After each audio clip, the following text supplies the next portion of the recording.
for this third and final panel, which is going to be about industry sustainability and reputation. We spent a lot of time earlier today talking about how the solution to this industry is going to be some form of marketing and branding, some sort of demand creation. But all that counts for nothing if the industry doesn't protect its reputation or if consumers lose trust in the underlying product. We're being led by a new wave of consumers. Jen said, Gen Z if you're American. And they're raising legitimate concerns about our planet. They're bringing forward new ideologies that are influencing the way all of us think, regardless of which generation you're in. They're changing the social discourse into which products and services are sold. It's no longer just about what you sell. It's also about how what you sell came to be. What's the journey the product has been on? How attractive is that journey? How ethical is that journey? How sustainable is that journey? Now, there are plenty of people who believe that consumers don't really care about sustainability. They talk about it a lot, but it doesn't really translate into purchasing behavior when it comes to making transactions. And this might be more true today than it has been in the past because it is an economically difficult environment and consumer wallets are being squeezed. But regardless of whether this is true or not, the trend is clear. And in a way, I was looking at this panel, the results of what counts the consumer proposition, and I was surprised to see sustainability so low on the list because, as far as I can tell, and many people can tell, sustainability has been the biggest lever lab-grown diamonds have used in attracting the consumer, aside from the obvious lever of price. And the key idea has been to promote lab-grown diamonds as a more sustainable alternative to natural diamonds. The trouble is that in attacking natural diamonds, there's a risk of consumer confusion.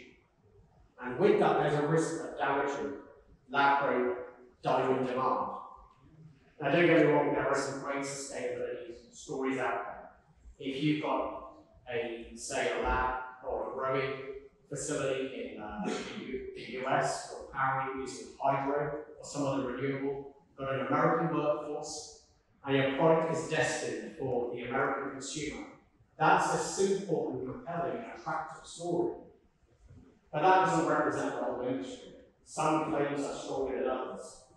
And as the industry matures, it's going to face more and more scrutiny about its sustainability credentials and its reputation. It's going to be time for lab-grown diamonds to tell their own positive story. So I'd like to introduce the four panelists. I'm very excited about this. They'll be coming up on stage. I'd just like to see their names up on the screen. So I'd really like to invite Nirav Jogani from RS and Astute, Pooja Sheth from Limelight, Roland Lorie from ICI, and Miraj Patel from Greenlab. Welcome.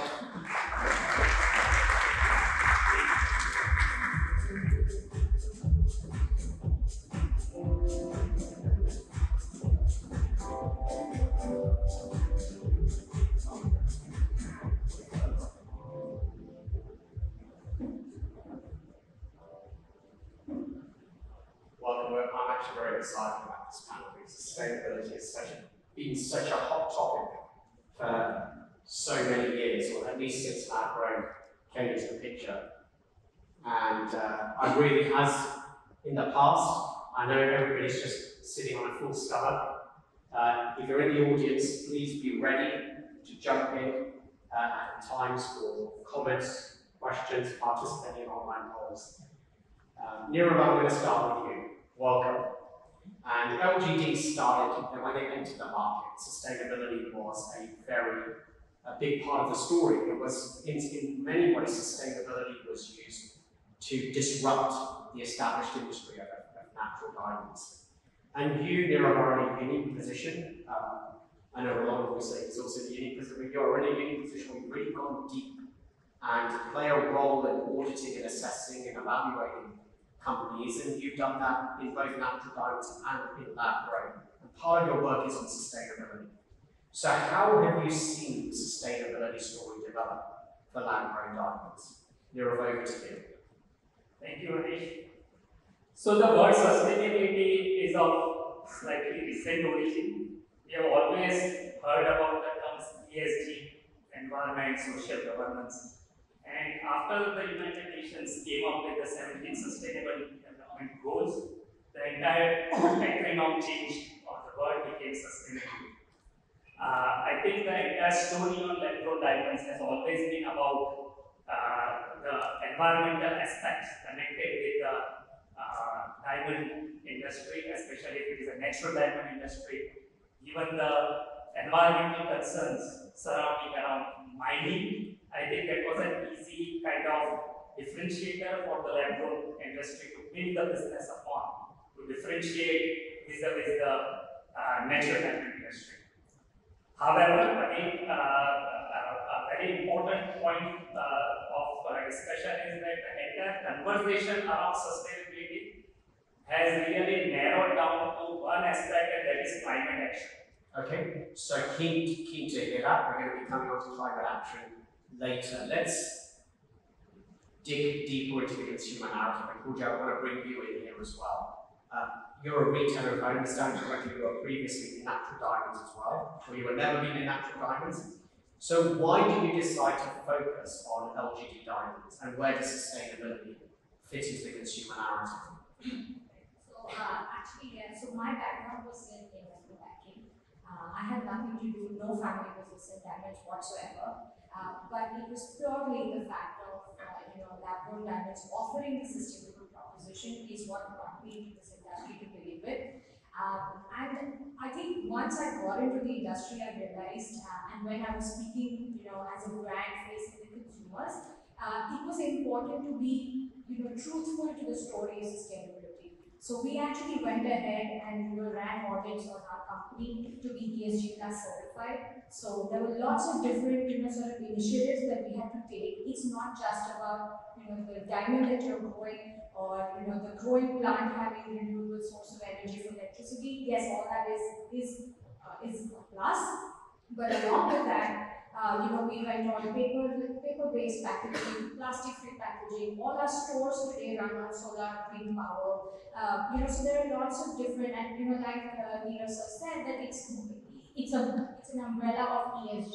So it's not just about climate action. It's not just the environment. It's also the social and the governance aspect that needs to be taken care of. And that's the proposition that we got. And Pooja, in terms of ESG activities that you're undertaking, that is very impressive, it's very cool. But going back to the consumer narrative, when people are in the store and you're talking about LGDs to consumers, where does sustainability fit into that narrative? Yeah, so I think contrary to popular belief, there is a huge wave of support for sustainability. I mean, even data today shows that about 80% of consumers are willing to pay a premium for a sustainable product, and we have seen that in our stores as well. There are categoric set of audiences where the girls have told their boyfriends that if we want an engagement ring, we want it to be a lab-grown studded because it is environmental friendly, it supports, and I get a bigger off at the same price. So we have seen that kind of embedded in decision making as well on ground. So I mean, I think what you're saying there is it's a very important part of the consumer narrative. Consumers are interested and engaged with the concept of sustainability. Just to check that the audience is also engaged, can I just check with someone from the audience? Is there a retailer sitting in the audience who wishes just to talk about where sustainability has fitted into their consumer position? If it's an important part of what they're offering to consumers, we're very keen to get some interaction going and get more viewpoints.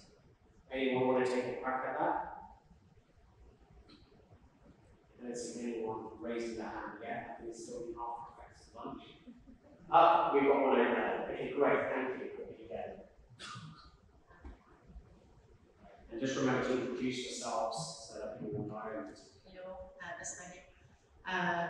From our experience, it's definitely part of the messaging and the communication of the brand. From a customer we don't see that it's a decision-making unfortunately. So you're saying it's part of the narrative, but you don't see necessarily sustainability as being a key decision maker. Would you expect that do consumers expect you to have sustainability as a must-have? Or do you just think it's just an element to... No, I think customers are more design-driven or price-driven, and really sustainable. People don't ask questions about sustainability, they just want to have the best deal, let's say. I would say from our customers, maybe it's less than 10% that will come for the sustainability aspect of the energy. Thank you for that perspective. Does anyone else want to share? In a minute, I'll bring it back to you, Pooja. Does anyone else want to share a perspective from a consumer-facing perspective? There's one individual over there. Hi, I'm Anish Aggarwal from Avtara. We're an e-commerce-driven brand in India. So, like she said, the sustainability is one aspect. The primary driving factor of lack of lines today is still the price point. Sustainability, like you mentioned, is just a differentiator between the lab diamonds and the mine diamonds. It does not influence buying decisions. People are not coming and asking us, what is your environmental impact, or are you solar driven, or are you... those questions never come to the table. It's more about what is the price, what would the same one be in a natural diamond, in a mine diamond.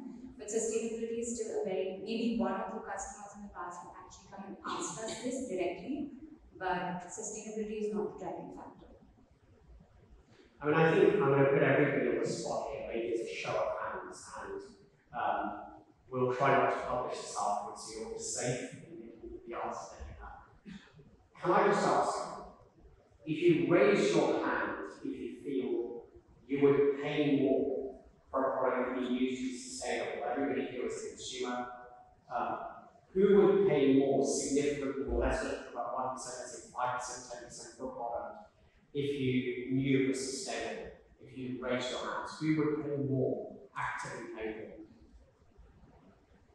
more? Okay, and who would say, look, it's a subtly different position, it's an option to, I wouldn't want to pay more, but I feel sustainability is something I really want in a product. It would affect my decision. I wouldn't pay more for it, but I would prefer to go for products that have a sustainable position.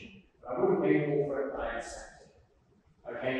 And who is going to admit to say that actually I don't care whether it's sustainable or not? I will look at price, I will look at brand, I will look at some of these design elements.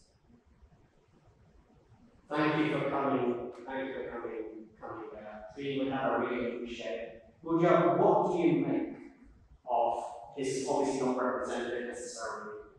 You obviously are getting interest on the sustainability areas.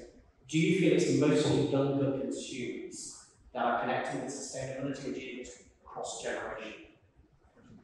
No, it definitely is younger audiences. And I think to an extent I agree to what the girls also said. I think my intention was not to say sustainability is the main driving factor, but it definitely, when you position yourself as a sustainable player, it definitely plays a role in the minds of the audiences. Yeah. So it gives you the differentiated positioning that you would like. And I think this is not anything different to the jewelry industry. I mean, we're seeing the claims of sustainability across different industries, be it electric vehicles, be it fashion industry. We have net zero goals that are set out by the likes of LVs and Tiffany's, and all the luxury brands are taking a keen interest on positioning and what their targets are for sustainability. So I think that's a clear sense of what the audiences of tomorrow are looking for in luxury. Thanks a lot, Pooja. I'm going to bring the other side of the slide to Nirav and ask Roland to come in as well. So Miraj, I'd like you to see if you wanted to comment. Obviously, Greenlab, so clues in the name, takes sustainability seriously, in particular carbon neutrality as well. Why do you take it so seriously in your position? So, we take it seriously because we need to preserve the world for the future generations as well. We are not the only ones who are in the we have to keep it safe for the future. I would say at Greenlab, at the top of sustainability, I think we have the single largest solar plant on the LGD industry. We have a 35 megawatt hybrid plant. It's 25 solar, 10 windmill. And on top of that, we're planting a tree for every 1 carat diamond that we produce. So that actually makes us carbon negative. Thank you very much, Miraj. Roland, can I bring you in? I know you're not part of the lab industry yourself, but you do sell trust for a living. It's something that you built your whole business on, your whole career on. What do you make of sustainability claims? This is one part of it. Would you like to comment on what's being said and where you see LGDs fitting in? And then I've got a follow-up question for you, which is a bit cheeky. First of all, I would like to say that I think our industry in general is very sustainable. And when I compare it to most big government industry, to so many industries, so I think it's a little bit unfair sometimes the way this industry is attacked. And I also think that between natural and natural, it should not really make a difference. I mean, both industries need to be sustainable. And I think in general terms they are. We are building a new factory in Surat. It's going to be 100% sustainable. And I think everyone here in the room is going into that direction. So it's maybe a non-issue because our industry is clean, in my opinion, or as clean as possible compared to others. So I think that this message should come out very strongly from the industry in general and not just from this factory or this retailer. It should be a general message from the industry. We are proud of our industry and it's a clean industry. Sure, no, thanks a lot, Roland. I've just got to ask Roland a question, just moving a little bit off topic, which I typically don't like to do. But Roland, IGI was the first gem lab to certify, to give rating reports for lab-grown diamonds. At the time, that was actually quite a controversial move. Why did you do it? In a way, from not so much sustainability, but more reputation. We realized it was a necessity when in 2005, 2006, we had a customer coming to us, he had a cloud and he bought 800 stones, and the 800 stones were lab grown. And we had a shock. I said, this is almost 20 years ago. So it's not something new. And we had a shock and we decided, if we're not going to separate them, it's going to be a catastrophe. And in a way, I think that IGI made it possible for the lab-grown industry to grow, because in the beginning, the lab-grown was there to cheat the consumer. Okay? And if a lab like IGI wouldn't have taken the step to go into it, it would just have been a fake product.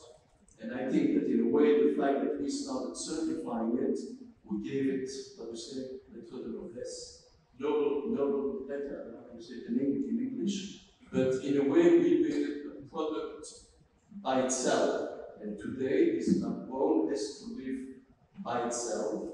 And so for me, it's more a question of separating the products and giving each product its identity. And that's what I think is happening today now. We're really giving to the lab-grown its own identity. And that's the way to go forward. Yeah, thanks a lot, Roland. And actually, it's a really interesting. I didn't know round of applause to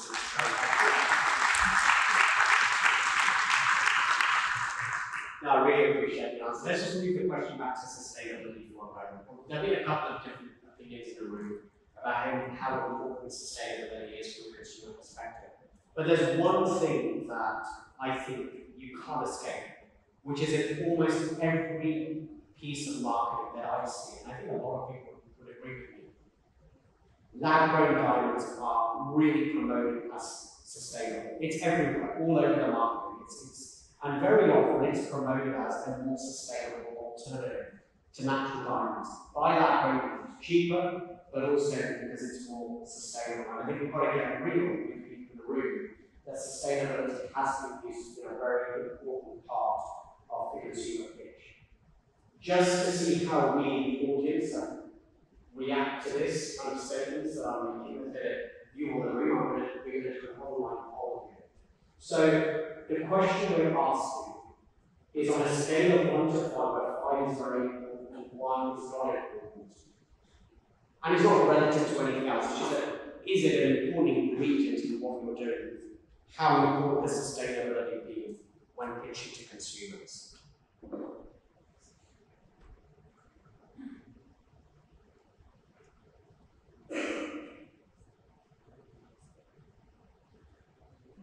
It's very hard to draw a conclusion from what's happening on the screen. I don't think we've seen one of these surveys change position so much. I don't know whether it shows confusion or whether it shows changes of mind. One thing's for clear, if it's based on the amount of messaging, column inches, if you like, that you see on websites, it'll be a 5. But in terms of what the room thinks, in terms of what's important, I think we're leveling out in the middle of this, around a 3. So that's very, very interesting indeed. So let's just talk about this position of sustainability. Very, very often, lab-grown diamonds are positioned as a more sustainable alternative to natural diamonds. Miraj, I want to ask you, first of all, do you think that's true? Let's just check, I'm a moderator here. And second of all, more importantly, do you think LGDs have become dependent on natural diamonds to position themselves relatively speaking? Okay, so firstly, sustainability I think is an add-on for LED.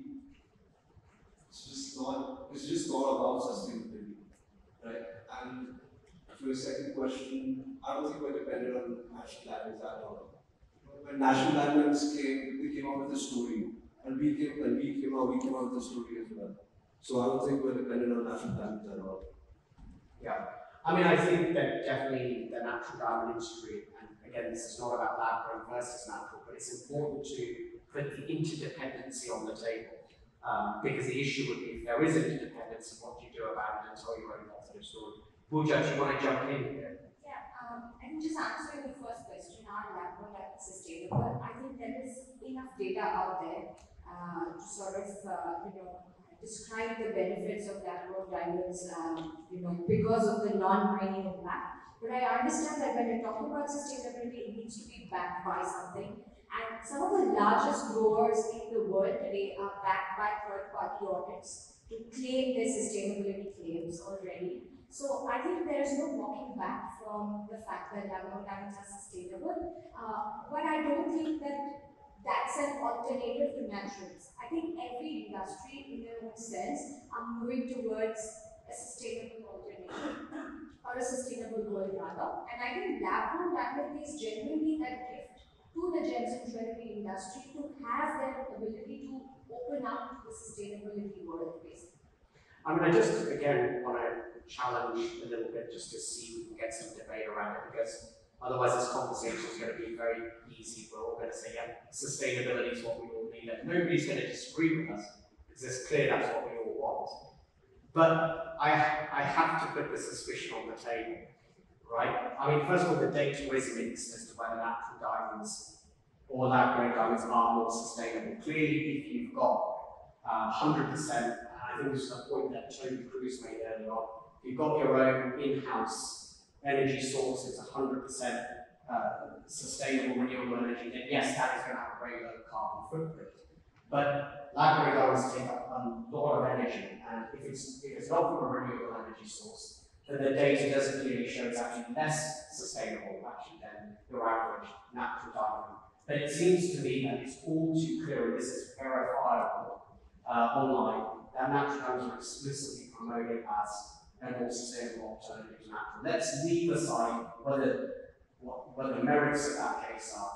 But if there were no natural diamonds in the world, how would you make sustainability different to consumers?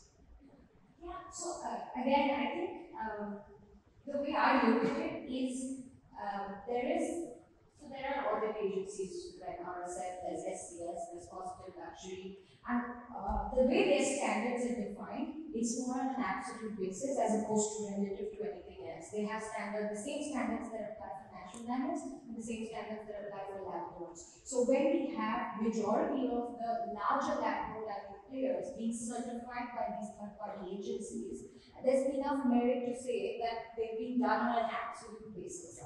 And that is backed by the fact that they have renewable sources of energy that they've introduced in their drawing units. And then taking a step forward is what you do with the brand and what kind of efforts you introduce. So I think sustainability is a story on an absolute rather than a relative for sure. Okay.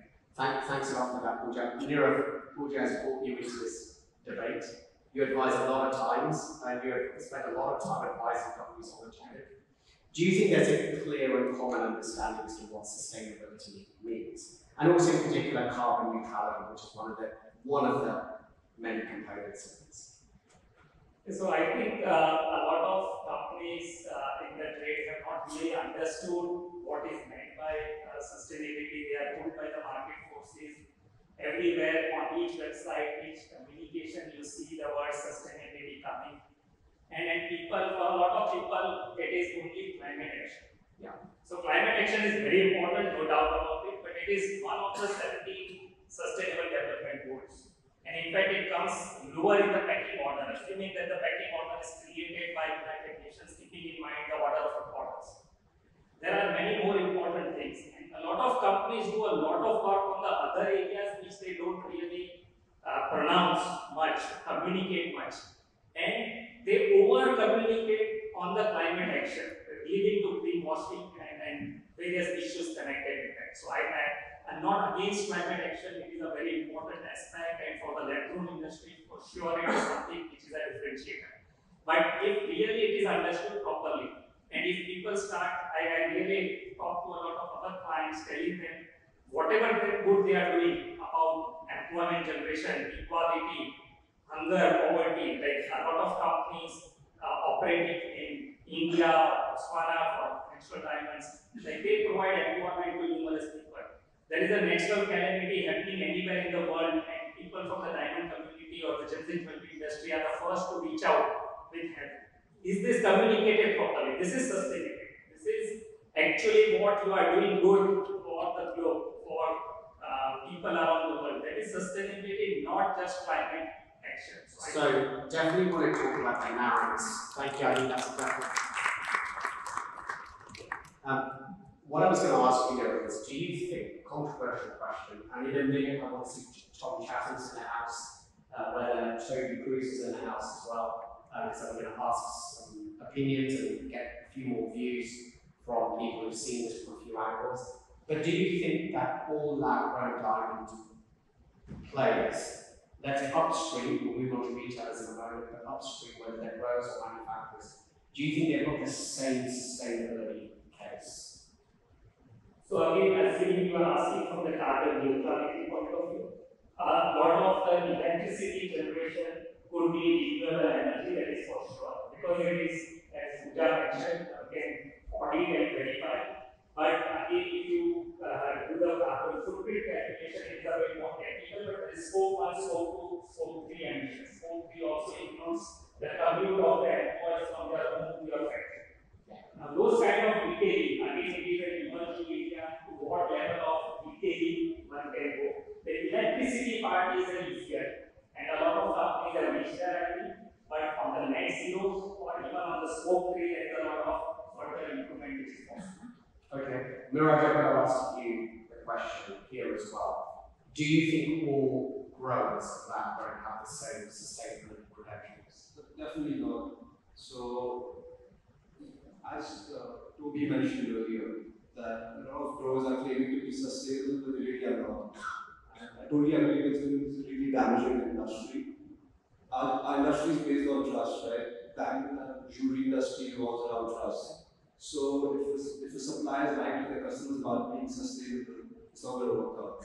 And you're not just going to point fingers at that supplier, you're going to point fingers at the entire industry. So I would urge all growers that please back all your claims. Can I bring you, Toby, into this conversation? Because you did at an earlier point talk a little bit about this. If you can just give a mic to Toby, sorry to put you on the spot. Tom, you're going to be coming up next because you talk about sustainability as well. So you can give mics to Tom in a moment and Toby now. Toby, you talked about sustainability claims and you hinted at the idea that not all growers have the same sustainability credentials. Miraj agrees with you. What would you say to this? What is your stance on this? I think it's something that growers should aspire to, but the one point that we haven't discussed here, which I think is really important, sustainability is great for the industry, it's the right thing to do, but beyond the sort of virtue signaling side of sustainability, it also makes financial sense. Sustainable power is some of the cheapest power out there, and we see a lot of growers set up shop and take a short, quick route, which is municipal power, because it's convenient. Finding the cheapest source of renewable energy, investing in solar plants or siting yourself where hydropower might be, can sometimes be difficult. Most of us in this room are global businesses in terms of our distribution, but yet a global outlook around synthesis and production locations isn't thought of. So I would say, yeah, it's the right thing to do from an environmental point of view, and as you add a facet to your brand, it's something you can talk about, and your consumers in new locations will care about, they do care about. As we start to see major brands come in, it's a key part of what they do. You need to be a solid corporate citizen, but it also makes sense from a financial point of view. The other, sorry, aside from money, one other point I should go over. I think any grower's biggest fear is an interruption to power supply. No grower wants lines in their goods. Sustainable power is entirely predictable. So you can get a solid frequency, a predictable sine wave to your power. It's the right thing to do. No, thank you very much, Toby. And I think this is about the right thing to do, but also the commercial case. I guess where I'm trying to hint at is, Miraj and Toby, is that do you see kind of, I don't know, a two-tier market or a multi-tier market developing amongst growers, those who have invested thoroughly in sustainability and power sourcing and so forth, and those who have either not yet or have chosen not to do that? Miraj, over to you. I definitely say there's a two-tier market, because you have people who are carbonated, and then you have growers who don't care about sustainability and just growing mass production. So yeah, I'd say definitely there's a two-tier market. Tom, I'd like you to come in here if possible, because one of the things you talked about in your very impactful presentation and address to all of us, which I think many of us still moved by, was how the lab-grown industry shouldn't go down the road of making sustainability claims as a means to selling consumers, if I heard that right, and then there was some greenwashing going on. Can you build on that and kind of talk about at this juncture what you would advise, or things that people should take note of in this sector? In regards to sustainability? Yes, in terms of, you made a comment about people shouldn't spend all their time talking about sustainability and greenwashing in your presentation. Yeah, in preparing for this meeting and listening to you here tonight, I wonder why the subject even comes up. There are so many other consumer products who wouldn't even come close to meeting our sustainability. I don't use it in anything that we promote. I don't see where its value comes in except to attack the other side. I think that's how it's been used. And there are a lot of these things that have come up to attack the other side, either us against natural or natural against us. But I don't think it's,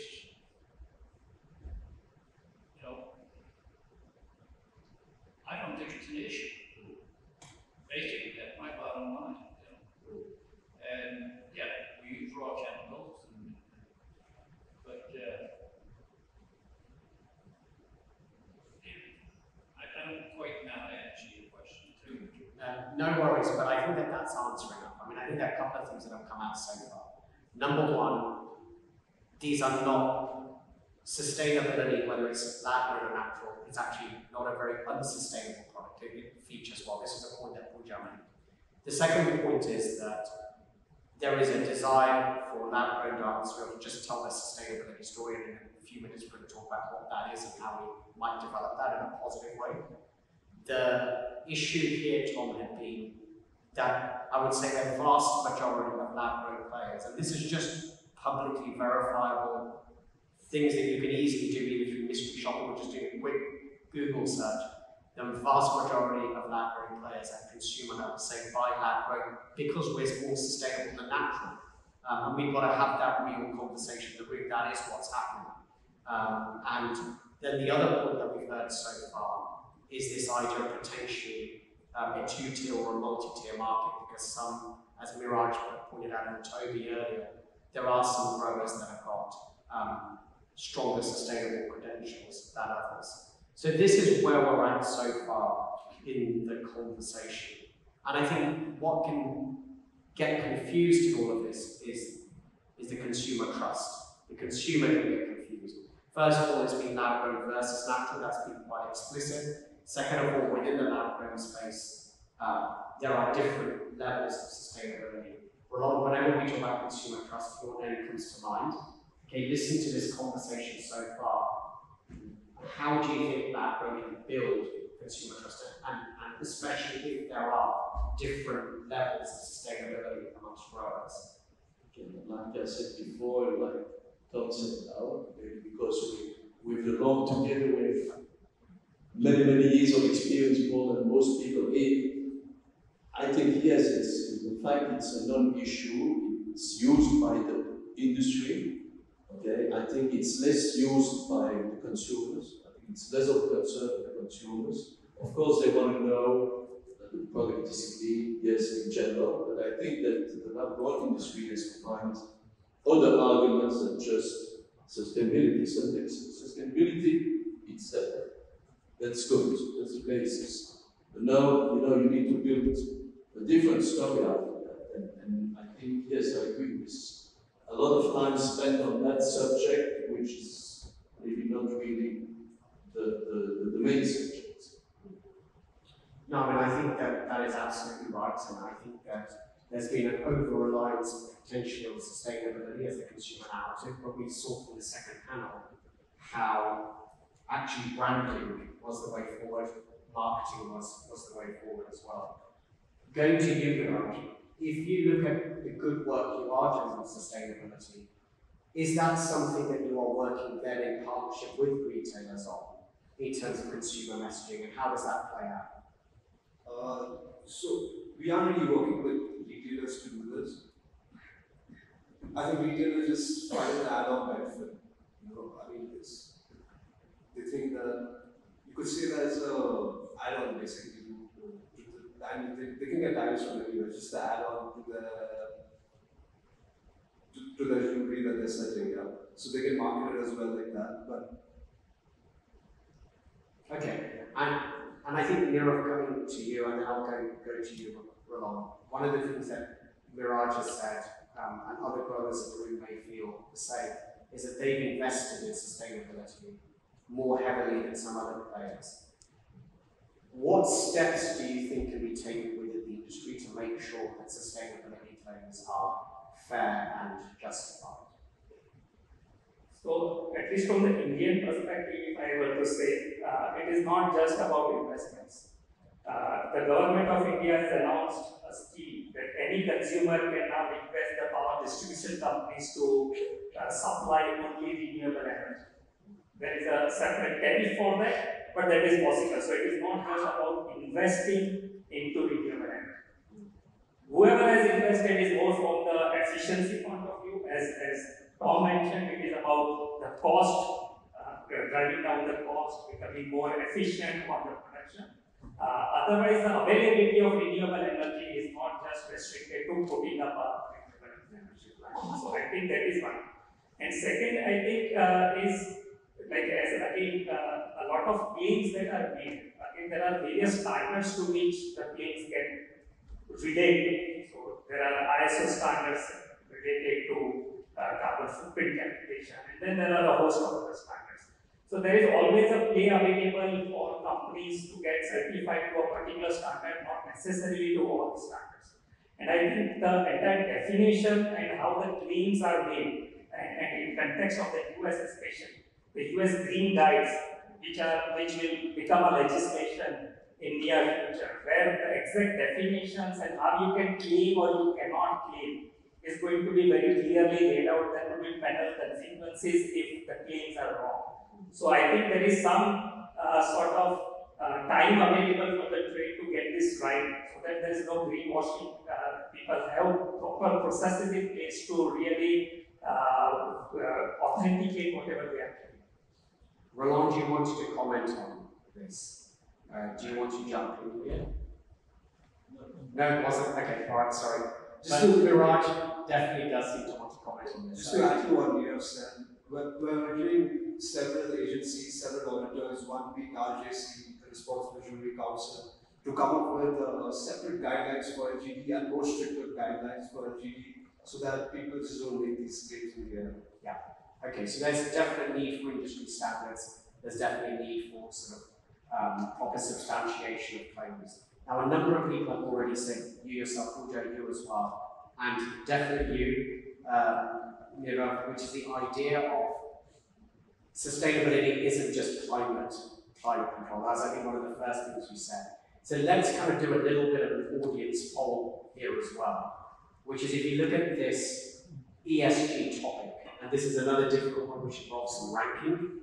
Okay, so where 4 is the most important, or I don't know, is 1 the most important, I think, and then going down to 4, which is we've seen in response, just a bit of context, since lab-grown came into the picture, and we talked about sustainability in terms of carbon neutrality initially, actually the natural gas industry has started to promote ESG a lot more holistically. They've gone to great lengths, they've talked about community impacts, they've talked about giving back, and all of these positive social impact stories. Many would feel that as yet LGDs have not done that. They might be getting there, so there's definitely a direction towards that, but it's not happening just yet. Can we look at these 4 areas and look at what are the most important areas? And I think we can see the results over there on the stage, and we've also got some things at the top there as well. And right at the top, we've got industry ethics and governance, followed by the greenhouse aspect, traceability, diversity, and quality. So there's some really interesting things to unpick here. And actually, what's also interesting is that these are more or less even. You know, there's not a big difference between rank number 1 and rank number 4. So maybe we go through these one by one.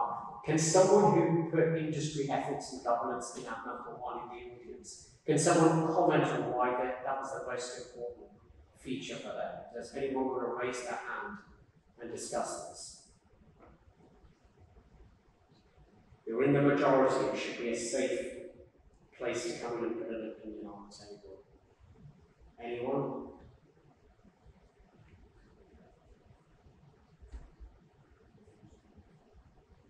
No? Okay. Alright, there's a lot of silence on why that was important.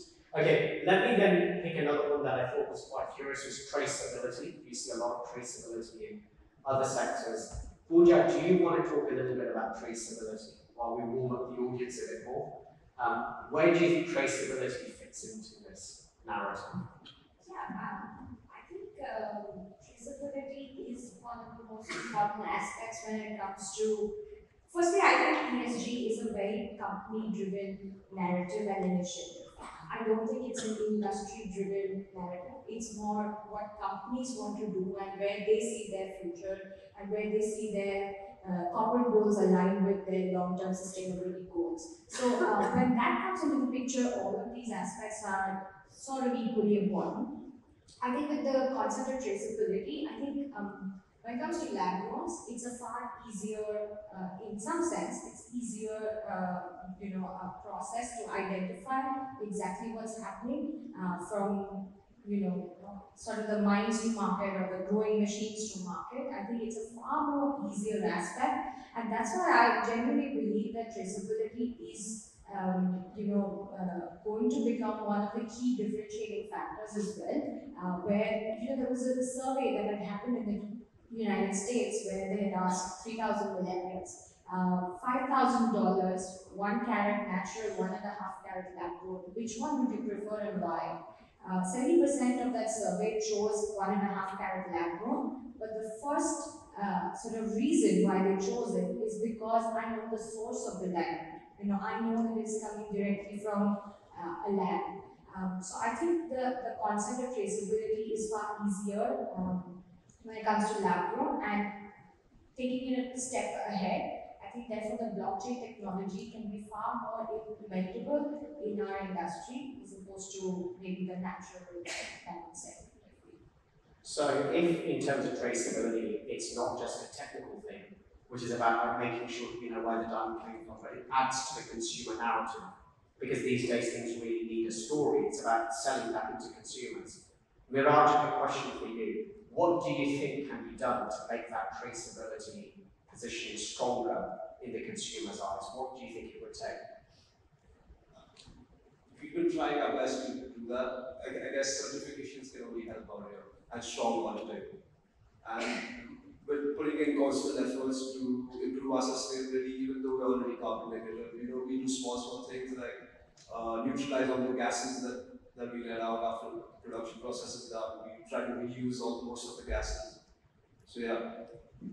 Sorry for jumping. Yeah, just to add to that, I think one of the things in traceability where third-party certification bodies like IGI really play an important role for it, and we have seen that, you know, the kind of trust and that the US market has levied upon the diamonds or the lab-grown diamonds that come from different parts of the world has been largely because of the disclosures that have come through the certifications that were associated with the diamonds. So I think third-party certification bodies do play a huge role in enabling and facilitating traceability. Let's bring in Roland here, right? Which is, you've seen traceability in a couple of different markets. Certainly you've seen it in natural diamonds, maybe you've seen it elsewhere. Pooja's raised the issue of third-party trust. Leaving aside for a moment whether IGI does it or Nirav does it or somebody else, where do you think the traceability story goes, and how can businesses, third-party organizations use it to build consumer trust? I think at IGI we try to be, the middle part of the chain, because very often the retailer cannot doesn't want to give the sources, from whom they bought it, and where they bought it, and so on. So we somewhere establishing our system that we can be the neutral body in between, where we will keep all the information that's provided to us by the manufacturer, okay, and then we can state on the certificate, that as per the information provided by us, we can state that this and this and this. So somewhat the certificate today, it's more than just about the grading of the stone, but it's also, giving its full ID card, its full passport to the stone. Okay, so the certificate is becoming a passport today. I want to bring you in now, Nirav. I think you have something to say here. So I think from the marketing point of view, I'm not sure whether traceability for lab-grown diamonds, unlike natural diamonds, and one is comparing or differentiating or creating a differentiator vis-a-vis natural. Yes, this is easier. But per se, it is not so much relevant from the consumer or the process point of view, but I think it is going to be very important from the legal point of view. What I just mentioned, if someone is claiming a diamond to be a green diamond, or coming out of a renewable energy source entire pipeline, and if someone sues the company in the US and it is supposed to substantiate that claim, I think if they are not able to prove the entire flow, the processes, and give the complete transparency through traceability, then it is going to be a challenge in protecting those claims. So I think from the legal point of view, traceability for the lab-grown diamonds is going to be very important, maybe not so much from the consumer or for the marketing point of view. One of the things connected to traceability, Nirav, is the idea of origin as well. And some industries, and not just natural diamonds, a lot of industries are looking at origin. Now you see this, for example, in clothing, like a made in Italy product has a different position to, let's say, made in another country. Or made in India, let's say, right? That's a factor 5. Now, some people might say the two products are identical and there's no difference. Some people may think otherwise, but their brand perception is different. Pooja, imagine for a moment that you're a US consumer. I know that's not your main market. Do you think for a US consumer, a made in America or a grown in America lab-grown diamond is more attractive than a made in India lab-grown diamond? 100%. I think consumers globally are taking more pride in their nationalities, just generally. I think that's the consumer trend we're seeing. Whether it's India or whether it's United States, when you have something homegrown, that's definitely, far more powerful than maybe another country or based out of somewhere else. So it works for India as well, it works for the United States as well. So kind of an element of national pride is important, but what we often see in countries like, say, India or China, they might prefer, let's say, a lab-grown diamond grown in Switzerland over a lab-grown diamond made in India or China. I'm not saying I think differ on that. Yeah. I think the consumers of today think very differently. What Modi ji has coined as Atmanirbhar Bharat, made in India products are doing far more, even statistically verified, they're doing far better amongst the younger audiences and the younger consumers. They take pride in wearing something that's Indian owned, and brands are, like so Sabyasachi or Manish Malhotra and the fashion world have sort of created luxury brands out of the whole concept of a make in India. No, I think that there'll be different perspectives potentially in the room as well. Definitely, there's a lot of data that suggests, consumer research that suggests that in markets like India and China, for better or worse, Western origin brands do a lot better and have a lot more credibility than homegrown brands. That might change in the current economic, social, political climate, but that is what the research suggests, and that's why watches do extremely well, or jewelry does extremely well, or brands have done extremely well. Sorry, Roland. But I think that this has more to do with nationalism than something else, I'm coming from Europe, and I can guarantee you that 80% of Europeans buying a Jaguar don't know that today Jaguar is Indian and not British anymore. So it's just the way you present it.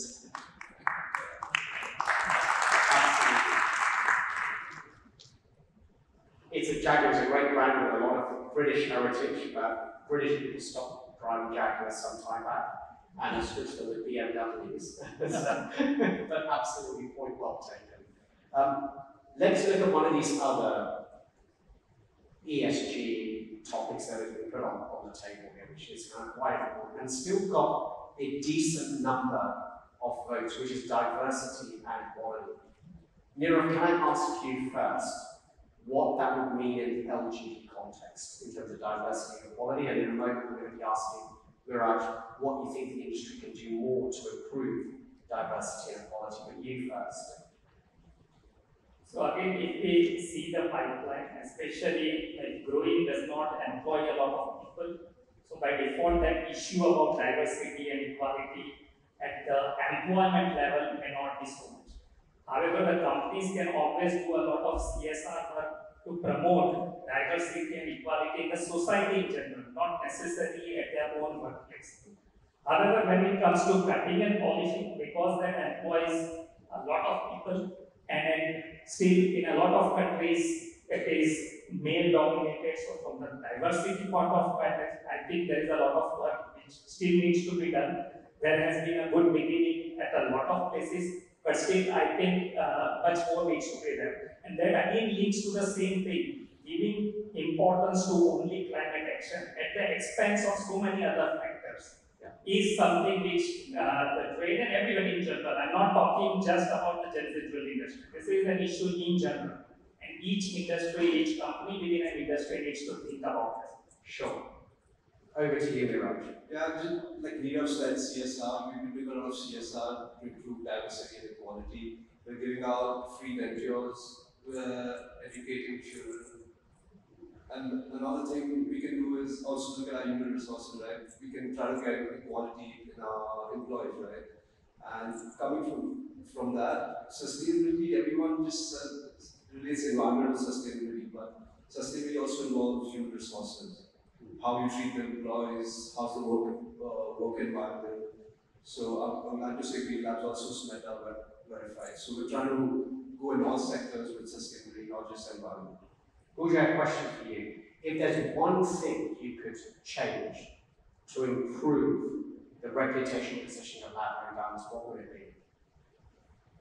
I think the positioning of pricing, I think the comparison that's always made between the nationals and the lab grown when it comes to pricing, I think that's the most important factor that I feel we should be running away from. There needs to be a story that needs to be told. I think lab grown diamonds have the right propositions, but there is no story yet. I think that story needs to unfold. One of the factors could be sustainability, one of the factors could be the kind of designs that we get, the ability to make innovative designs, the ability to create. I think those are the points that the lab-grown diamond industry needs to more incline. So do a lot more storytelling, moving away from price competition. From a sustainability perspective, given reputation is everything, given that there's a lot of things in this state of flux, what's the one thing within the sustainability positioning that we could improve from a consumer perspective? I think making claims which are backed by audits. I think making claims which are certified. I think just going around talking about carbon emissions is not enough, and consumers can read through this very easily. So to be able to actually back your claim is most important. I think we need to move towards that. Okay, great. So Roland, can I ask you, what do you think is the main way?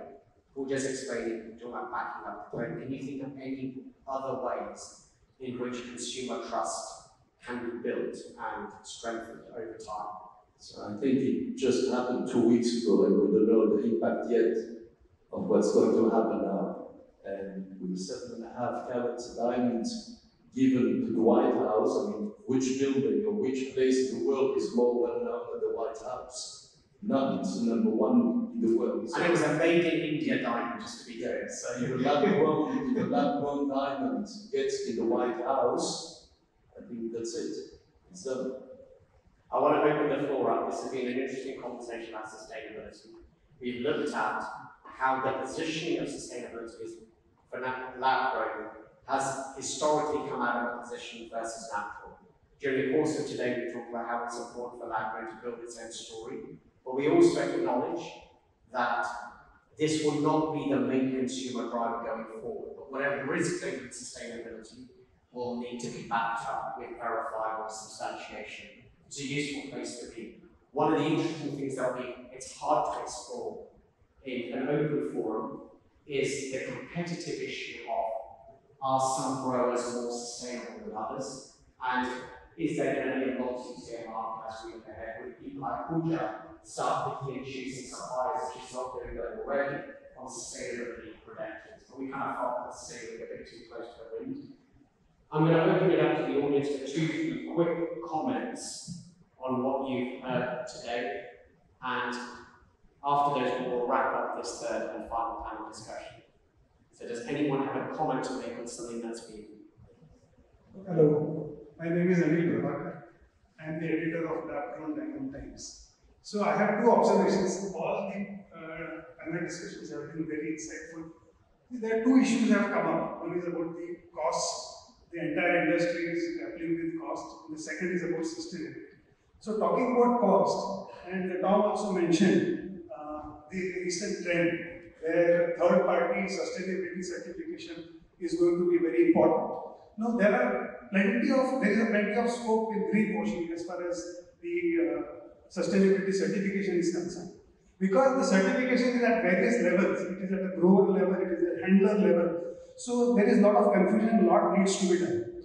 And on the positive side, when you are talking about storytelling, everybody knows that facts are forgotten, but stories are remembered. I've given 3 examples of how sustainability has been marketed very well. First example is sun-grown diamonds, lucid.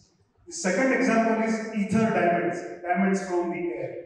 And the third is sky diamonds. Sky diamonds, they have tied up with Stephen Webster. So it is sustainability plus design. It's a great combination. And I think all these 3 brands are charging much more than your normal trade price. I think these are my observations. Thank you. Thank you very much. That's really interesting insight. Thank you. Hi, I'm Josephine Son from SES Global Services. A lot of you here are our clients somehow, have been certified by our standard SCSO 07. I'm going to speak like an outsider, which technically I am, and give a little bit of advice. In terms of the key points that were noted before, I would say that traceability is actually the most important because it's the underpin of everything else that you do. If you're going to make a claim about a diamond at the very end and you cannot say, even if you're not saying it to the customer, but if the origin of that diamond was not first disclosed, checked, and then the chain of custody of that diamond followed all the way through, that claim you're making is non-existent. And that's where greenwashing actually comes from. And that's why you see in other industries like organic certification, for instance, if you go to the supermarket and you buy strawberries and it says organic, right next to it, you'll see where that strawberry came from. However you feel about organic certification, it doesn't even matter because the point that they're saying is it was grown here, here are the practices that we follow, here's the standard that we follow, and here's the output. So traceability is the only way that you can calculate LCA, which is life cycle assessment, to get to the point where you can even figure out what your offset, what your impacts are, and then the offsets that you get in order to neutralize that. Same thing with net zero, same thing with sustainable production. So traceability is very important, and the diamond industry is new to communicating sustainability, and I think that's where there's a bit of kind of issues with people making claims that are inaccurate or making claims that have not been backed up by third party. Other industries like forestry, fisheries are kind of way ahead, but this is a wonderful opportunity for this industry to really get into the sustainability game, and not for even money-making, not from a money-making perspective, but really about the environment. The more we go into the future, the more sustainability practices and lack thereof are going to be forefront. I mean, we're seeing natural disasters getting worse and worse every year. We're seeing weather impacts getting worse and worse every year. More people are going to be asking about this as the future comes, or as we get into the future. So starting now is never a bad thing. And even if you think the sustainability story is not important right now, it will be in a few years. And so staying ahead of it is very important. And how do you do that? You find standards that you can adhere to that are backed by third parties, like Pooja said, but also not from your industry. You cannot self-claim, because when you do that, you reduce trust. So you do the right thing, obviously, in your organizations, but there's standards out there that can guide you to do that. And so that when people ask questions, you can go back and say, this is exactly what we followed. And the more people follow those standards, then you can weed out the greenwashing. Because if you're not following a standard and you're making claims, then everyone can say, well, where did that claim come from? But if everyone is not coming together to follow standards, that's where you have a lot of greenwashing that's happening. So I would say traceability is key. In fact, it is the sole reason why people can say that lab-grown diamonds are more sustainable than natural. It's because lab-grown diamonds, for the most part, are willing to say where the diamonds came from without being forced. People volunteer that information. Mine diamonds don't really volunteer that information, and once you don't do that, then I can never say, oh, this diamond is climate neutral. I have no idea. So traceability is key. Follow a standard. Do the right thing in your organizations, and do it because the more we get, the more time passes, the more sustainability will become more and more important, because we're seeing the effects of climate change, we're seeing the effects of the lack of diversity. Just to jump in, some very valuable points there. And I think that what you're also hinting to here is that there is a vulnerability in not doing this as well, right? So there is still a journey to go on in this industry. It's early stage. There are steps that need to be taken. And the issue is that if it only takes a very short period of time to harm a reputation that has been, or a position or a market position that you try to build for significant periods of time. Do we have time for one last comment? There is going to be an opportunity to talk more about this later. Okay. My name is Ursula from Sinova, Switzerland.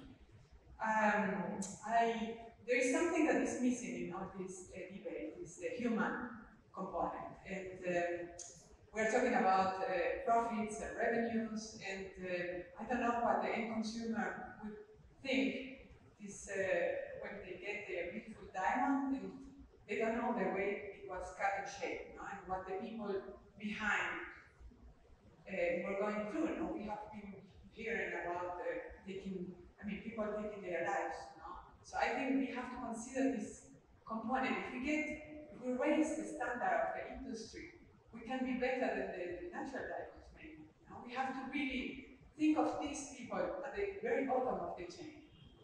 So I think that's thanks a lot for that. I think what I would say is it's very important that any industry, especially one that's of an emotional value, doesn't come across as too transactional. And in some ways, to give credit to the panelists here and many people in the audience, it has been about creating a positive impact. It has been about building trust. It has been about improving the planet. It's not just about making as much money as you can using short-term measures. But the point is well taken, and it's not just about last words to you.